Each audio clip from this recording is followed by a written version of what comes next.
Je fais partie des membres fondateurs de Réseau Santé. Donc l'idée de Réseau Santé, c'est de dire que les personnes malades ou en bonne santé, c'est elles qui possèdent leur santé. Et que les choix qui concernent leur santé sont avant tout des choix personnels. Et c'est venu d'un historique qui était le mouvement pour la liberté de l'avortement. Et donc on s'est retrouvé un certain nombre de dire, mais après tout, c'est vrai que ça va dans d'autres domaines, entre autres le domaine du cancer et aussi de l'alimentation. De montrer que l'alimentation, c'est quelque chose de vraiment très important, c'est la base. Et donc à cette époque, on était totalement novateurs dans ce domaine-là. Aussi dans le domaine de nos relations avec le reste du monde médical. Les médecins étaient nos partenaires, la sécurité sociale était nos partenaires, et de les faire venir ici, d'où la création de cette maison pour la santé, en 1984, où c'était un lieu de débat. Et donc c'est lors d'une de ces rencontres où il y avait des herboristes, on avait un herboriste qui venait nous faire des conférences, on avait des médecins qui venaient, que ça intéressait, et il y avait madame la mère du premier qui était là. Et en sortant, j'ai dit, regardez, c'est dommage, on a ces locaux qui sont très bien, mais le jardin, c'est une vraie jungle. On a dit, écoutez, nous, on n'a pas les moyens de faire ça, mais il y avait une tradition de jardin au simple à la Croix-Rousse, c'est-à-dire de jardin où il y avait des plantes médicinales. On aimerait reprendre cette idée. Elle a dit, mais banco, on va en discuter au niveau de la mairie centrale. Et on a fait ce jardin où il y avait des quantités de plantes médicinales. Donc il y avait du romarin, du thym, de la sauge, etc., etc. Alors c'est pris en charge collectivement par Réseau Santé. Ce n'est pas chacun qui venait individuellement planter ses petites plantes et autres. C'était un jardin qui était entièrement entretenu par la ville de Lyon. En revanche, ça restait ouvert au public, c'était pas privatif. Mais pour nous, ça rentrait en plein dans notre objectif. D'habitude, les jardins, ça tombe d'en haut. C'est la ville qui décide de faire quelque chose. Et les usagers, on leur demande jamais ce qu'ils en pensent. Alors que nous, on était complètement preneurs, puisque c'est devenu d'une demande de, on va employer un mot à la mode, de citoyens croix-roussiens qui disaient, mais nous, on aimerait bien avoir un jardin comme ça. On se réunit là, ce serait super si on pouvait avoir un jardin. Il y a des plantes médicinales qu'on peut faire pousser à la Croix-Rousse. Et c'est un lieu agréable. Et aussi, les gens pouvaient venir se reposer. Et l'été, on mangeait dehors aussi. Donc, à la limite, pour avoir du persil dans nos plats, on avait qu'à aller dans le jardin. Ça venait directement du producteur au consommateur en 5 mètres.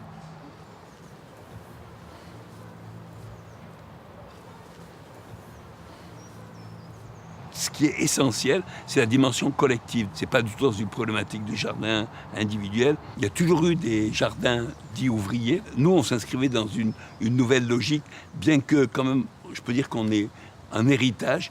Les jardins ouvriers, ça a toujours été du lien social. Il ne faut pas le négliger, dire que c'est individuel. Mais nous, vraiment, on est rentré dans un jardin collectif, géré par une association, avec un but qui était de promouvoir la connaissance au vrai sens du mot, c'est-à-dire qu'on voit, qu'on touche, qu'on peut goûter des plantes dites médicinales. Donc c'est vrai qu'il y a toute cette sociabilité qu'on souhaite développer, qu'on a toujours développé à Réseau Santé d'ailleurs. C'était toujours le collectif. Je connais beaucoup de jardins, je participe même de loin à certains, j'y vais de temps ça, comme sympathisant. Alors bon, j'ai des cheveux blancs et tout. Je considère que c'est un peu mes petits-enfants, si vous voulez. Je pense qu'on a quand même été les pionniers et qu'ils ont utilisé, et tant mieux, j'en suis ravi. Ce serait plutôt l'inverse qui me désolerait. Après, ils prennent leur propre orientation, ils ont leur spécificité, plus légumes, plus ci, tout ça.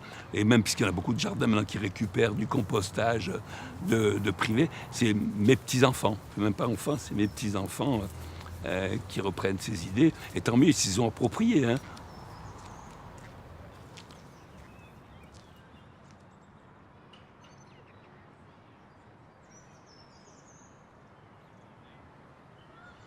Lentement, le jardin se prépare, à l'abri de l'agitation, à l'abri des regards, au rythme de sa végétation qui lentement renaît, comme chaque année, immuable. Il nous prépare sa floraison. Les insectes aussi sont au travail, chacun à sa place, si modeste soit-elle. Jardin au simple, que j'aime ton nom. Dans ton nom, il y a la terre fraîchement arrosée et qui sent bon l'humus d'où vient l'humilité.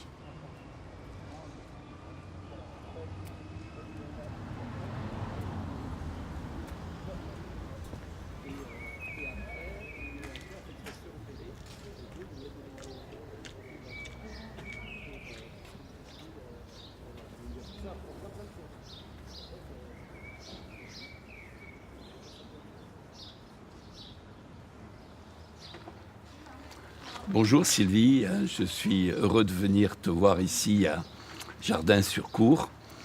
C'est un très beau nom, évocateur, mais quelle est son histoire? Alors, en 2010, à l'initiative du maire du 4e, il y a un comité local de développement qui s'est monté et le projet a été initié à cette occasion-là. Ça s'est vraiment finalisé en juin 2011. Et puis ensuite, les choses sont allées petit à petit et l'association s'est créée. Et vraiment, ça a commencé vraiment en 2012. Au départ, c'était simplement un compostage et un jardin partagé. Oui, je m'en souviens bien. Et quand ces HLM ont été construits, là, c'est vrai que ce îlot de verdure et de convivialité m'a beaucoup surpris. Moi qui habite le quartier depuis 35 ans.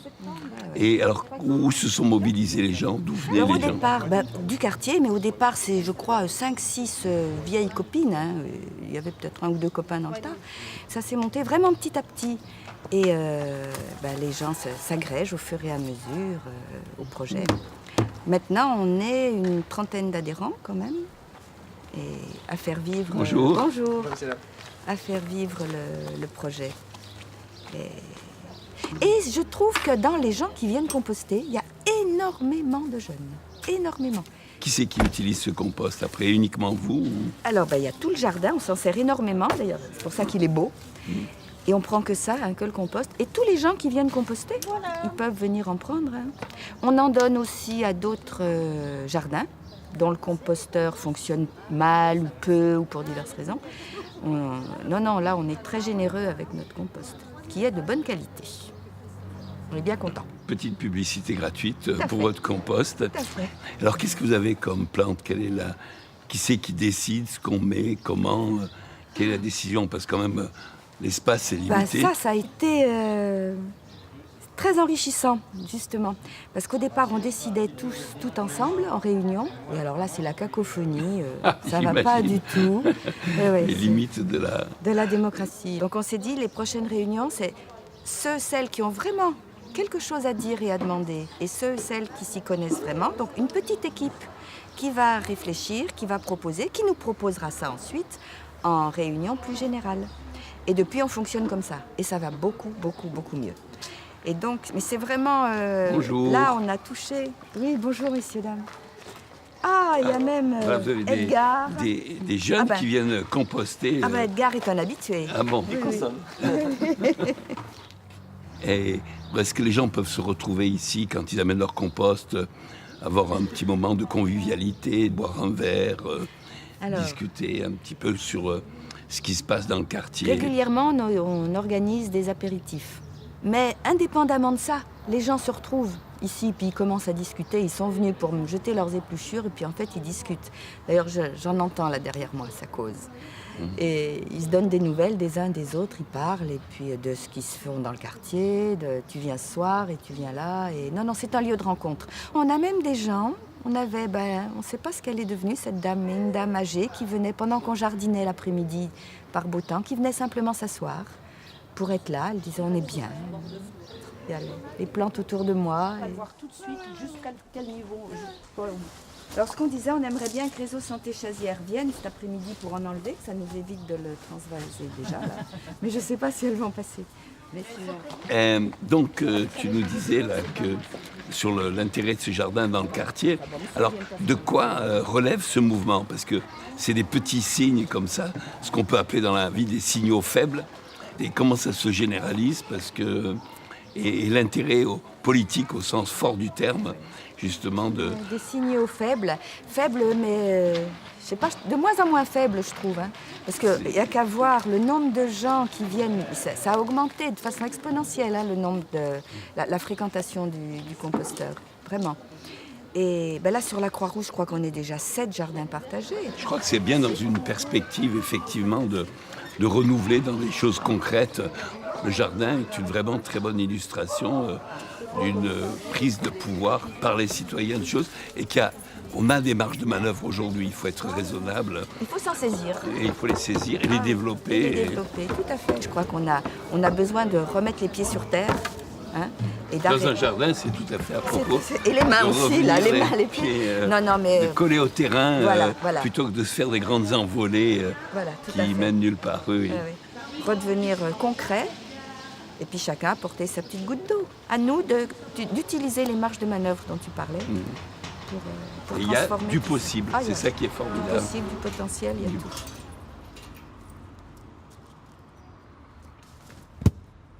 Ce que tu proposes est simple comme le bonjour qui s'échange dans ce lieu.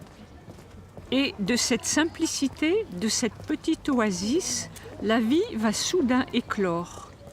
Nous attendons les rires des enfants, le sourire amusé des habitués, le pas hésitant, le regard interrogatif des nouveaux et les odeurs des fleurs mêlées.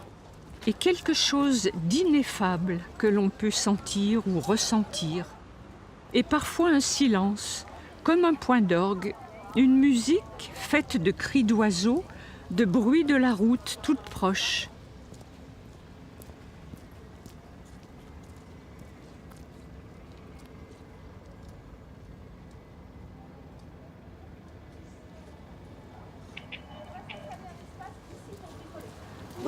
Bonjour, bienvenue. Alors Sylvie, de Jardin-sur-Cour. Et puis Estelle, du jardin du collège Clément Marot. Voilà.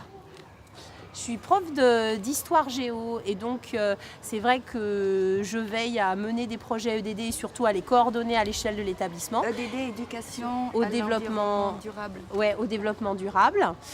Et donc c'est notre professeure de SVT, Marie Schlumberger, qui s'occupe du jardin les vendredis avec des élèves volontaires, donc nos jardiniers. Et en plus, effectivement, là on a une classe de 6e qui, ponctuellement dans l'année, font des chantiers jardins comme aujourd'hui. Sous la direction de Marie Simon, qui est notre formatrice de l'association En fait, on a Le fait Mat. comme si c'était du compost sur place. Donc dans les bacs, il y a beaucoup de nourriture. Ça s'appelle le jardin en lasagne. D'accord ? Donc les plantes ne vont pas se battre pour la nourriture. On y a intégré les élèves de l'ULIS. On a une unité locale d'intégration scolaire pour des élèves qui ont des déficiences cognitives et mémorielles. Et du coup, qui viennent ponctuellement faire des actions au jardin avec leurs professeurs spécialisés et leurs assistantes d'éducation. Allez, je vous mets une courge là. Okay. Oh, double parce qu'elle est petite, je suis pas sûre qu'elle parte. Voilà. On a des artistes au jardin. Et là, aujourd'hui, c'est un peu... entre guillemets le grand jour pour eux parce que c'est l'aboutissement de leur travail. Ils ont voulu travailler sur du très grand cette année. Donc ils ont fait des totems de 2 mètres de haut qu'on est censé fixer au jardin dans une demi-heure. Et on a des éco-délégués qui sont 24, répartis dans à peu près toutes les classes du collège. On n'en a qu'un seul en 3e. Et dont le rôle est ? Et dont le rôle, c'est de... organiser des éco-gestes qui sensibilisent l'ensemble de l'établissement. C'est-à-dire qu'effectivement, au total, on est quoi ? Ils sont 60-70 élèves qui sont très impliqués dans le DD, mais ponctuellement, ils organisent des actions de sensibilisation globale. Et voilà, et après vous mettez, vous recouvrez. Faut que le trou soit quand même assez profond. On doit enlever ça. Alors je vois pas Marie... Ah bah oui. Marie Schlumberger. Bonjour. Alors, je ne sais pas si tu te souviens, l'année dernière, tu étais venue à Jardin-sur-Cour, rue d'Enfer Rochereau. Voilà, donc cette fois, ben voilà, c'est Jardin-sur-Cour. Chacun son tour. Jardin-sur-Cour qui vient de voir. Donc là, ils sont en train de faire un petit carré. En fait, ça sera, là, c'est plus pédagogique et sur la biodiversité. On va isoler ce petit carré. Et en demandant qu'il n'y ait aucune tonte qui se fasse. Donc je vais faire un inventaire avec eux des végétaux qui sont présents. Et tous les 6 mois, tous les ans, en fait, je vais aller faire un inventaire avec eux pour voir l'évolution de... Et puis c'est l'occasion de faire un petit peu travailler sur la flore aussi. Regardez, oh là là. Ça là, regardez cette plante. Faites attention aux plantes. Et bien vous la laissez celle-là. En fait, à l'origine, on travaillait sur les déchets. C'est comme ça qu'on est rentré dans les projets de développement durable. Donc on a tapé à la porte du restaurant scolaire pour dire, bon bah et vous, les déchets, c'est combien ? Et on s'est aperçu quand même que la cantine du collège Clément Marot, mais comme toutes les cantines, hein, c'est 7 tonnes de déchets par an. Et donc on s'est dit, il faut absolument qu'on aille vers ce compost. Après, bien sûr, on s'est dit, faire un compost pour un compost, ça sert à rien. Et donc c'est de là qu'est venue l'idée du jardin. Pour utiliser le compost. Et moi j'en ai vu à ce moment-là. Donc c'est tombé pile poil. Déjà, il faut finir, Loulou. Ah, mais c'est bien d'avoir essayé. Sur la table avant. Faut continuer. Alors du coup, tu te cales bien de chaque côté. Alors tu vas peut-être être gêné par ça si tu l'as en face. Tu vas voir, tu trouveras la position. Soit tu vas devoir te mettre comme ça, soit tu vas te mettre comme ça. D'accord? Et après, c'est la baramine qui bosse et tes jambes, pas ton dos. Je fais le démarrage peut-être, non? Ou moi? Bon, Marie, donc tu es d'où alors? Je suis en Ardèche, dans le sud Ardèche. Enfin, originaire de Bretagne, mais en ce moment je travaille dans le sud Ardèche, à Balazuc, au Viellodon. Dans un jardin Dans un hameau qui n'est pas accessible en voiture et qui fait de l'éducation à l'environnement et de la pédagogie chantier. Voilà. C'est à ce titre-là que tu viens ici? Alors c'est à ce titre-là parce que mon association, l'association Le Mat, elle est investie dans un projet éco-acteur pour les accompagner dans la mise en route de leur projet tout au long de l'année sur l'éducation à l'environnement. Donc effectivement, au bout de plusieurs années de dispositif, les gens ont compris que c'était quelque chose qui permettait de faire des choses un peu dans le temps et qui prenait corps avec aussi un environnement local. C'est-à-dire que ce n'est pas que au sein du collège, ça met en relation. Là, ça a mis en relation avec la cantine, ça a mis en relation avec les espaces verts. Voilà. Cette démarche de mettre en place. Tout à fait. Voilà. C'est le but du dispositif aussi, c'est de créer un maillage avec effectivement la dynamique locale, pas que le lieu même de la réalisation du projet. Il faut ouvrir le maximum le champ d'action, c'est-à-dire que moi je parle très peu de coins de jardin pédagogique, maintenant je parle beaucoup de coins nature. Pour que des élèves qui ne sont pas forcément sensibles au végétal, ils ont le droit, ne sont pas forcément sensibles au jardin, ils s'y retrouvent parce qu'effectivement, ils vont être à la massette, ils vont être à la baramine, ils vont bricoler, ils vont être à la visseuse. Et je pense que plus on va diversifier ce qu'on peut faire avec les éléments de la nature, les matières, plus on va faire que une classe, c'est une diversité d'individus, que tout le monde ait envie de contribuer au projet. Surtout à la sortie de l'école. Entre la terre et cette main, il y a une découverte. Un trésor entrevu mais inoubliable, une promesse de générosité. Un nouveau jardinier va rejoindre les autres initiés. Il dévore les catalogues, racontant les plantons inratables. Il lit les ouvrages de jardinage, comme le plus palpitant des romans, se régale des vrais noms latins, lettres de noblesse des fleurs et des choux. Il se délecte des pluies d'été et s'attriste aux orages de grêlons destructeurs. Il découvre peu à peu l'amour patient de la graine qui germe, l'infatigable énergie des herbes dites mauvaises, le soleil et la pluie qui décident vraiment.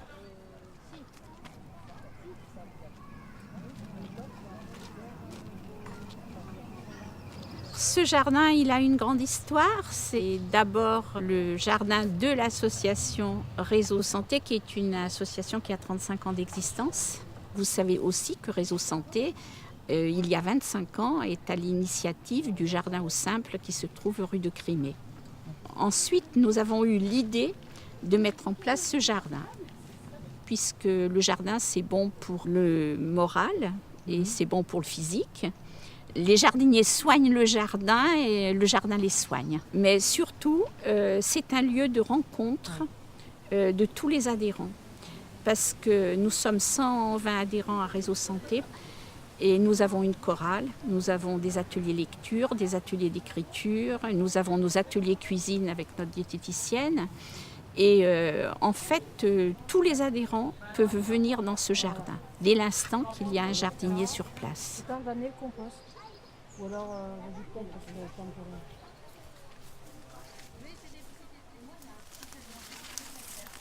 la parcelle globalement fait 800 mètres carrés, mais il y a 600 mètres carrés de cultivés.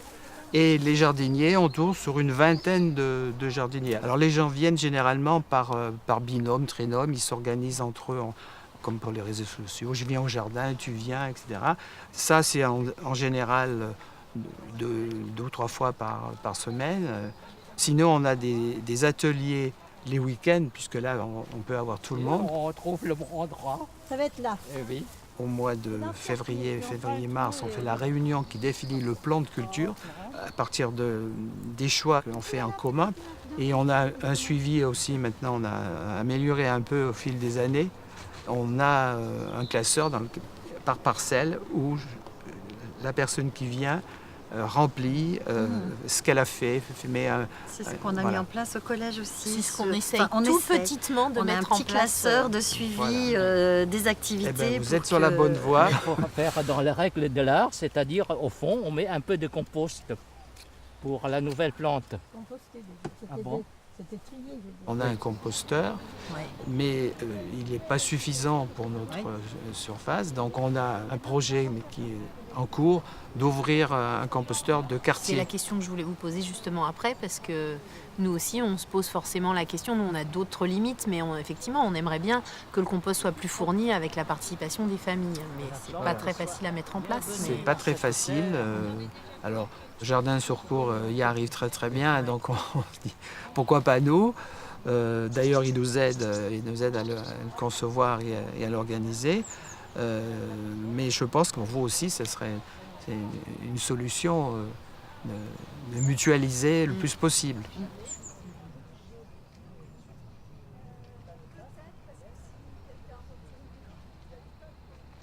La particularité, d'après ce qu'on a compris, c'est que vous êtes un jardin ouvert.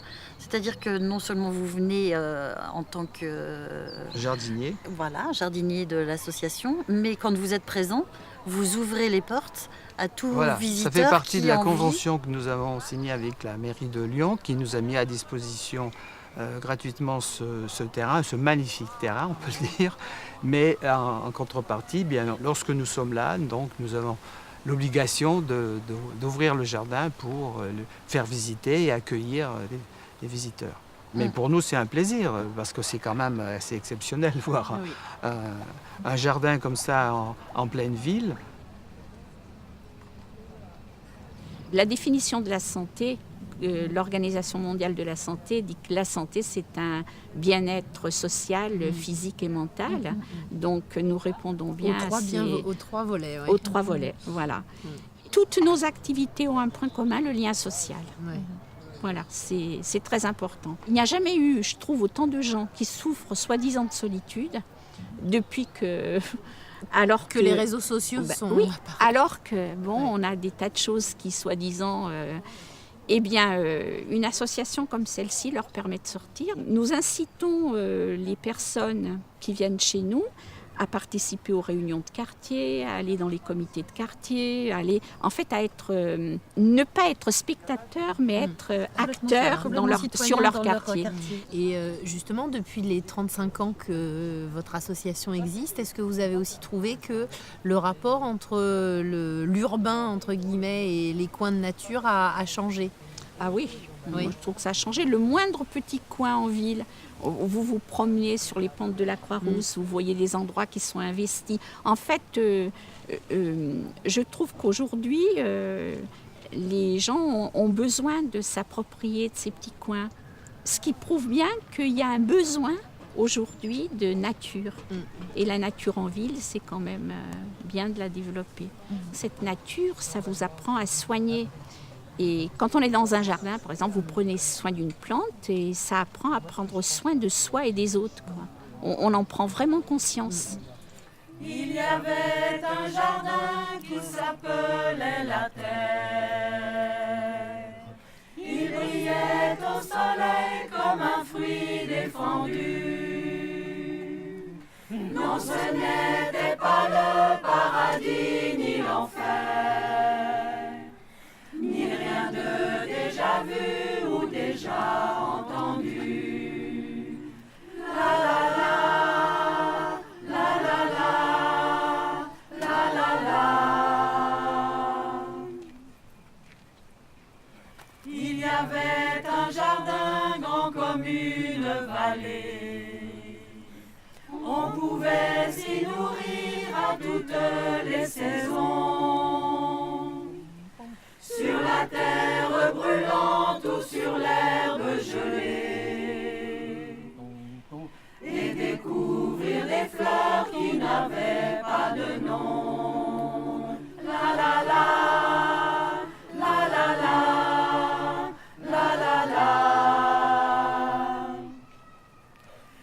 avait un jardin qu'on appelait la terre. Il était assez grand pour des milliers d'enfants. Il était habité jadis par nos grands-pères, qui le tenaient eux-mêmes de leurs grands-parents. La la la.